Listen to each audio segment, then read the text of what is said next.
5 minutes. Thank you, Mr. Speaker. I rise to take a call to support this bill. Subordinate legislation, confirmation and validation bills are introduced annually to confirm and or validate subordinate legislations, that is regulations and orders in this case. As the purpose clause confirms, subordinate legislation have to be confirmed to avoid the effect of provisions, namely sunset clauses, lapsing or deemed to be revoked after the elapse of a certain time, unless confirmed or validated by Act of Parliament. And that's the reason why we're here this morning. I'm particularly interested in Part 2, Section 8, Commodity Levies Act 1990, and Sub-Clause B, Commodity Levies Kiwi Fruit Order 2012, which confirms an order in Council. This requires kiwi fruit growers to pay a levy on fruit grown for export, and Mr. Colin Kim just touched upon very briefly about the relevant clauses on the levy. And as far as this particular clause is concerned, we can see that kiwi fruit growers incorporated may then spend this money on purposes including crop health and protection.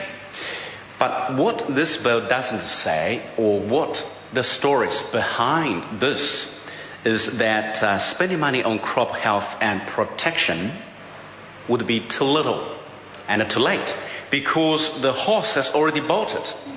The kiwi fruit industry is on the verge of collapse, and that is because of this National Act government's inaction over the PSA disease. The Ministry of Primary Industries released a report this year. I just quoting the report released by the minister's own ministry, and I noticed that that minister is shaking her head. That report states that shortfalls in biosecurity checks were largely to blame for the arrival of the PSA Lyme disease in 2010. The Ministry for Primary Industry report also states that MAF was too slow to respond once the disease was detected. Staff failed to recognize, well, read the report, rather than interjecting my speech. Staff failed to recognize that kiwi fruit pollen could carry PSA, and the imports from PSA-affected countries should have been halted immediately. Now the Minister for Primary Industry is the Honourable John Carter.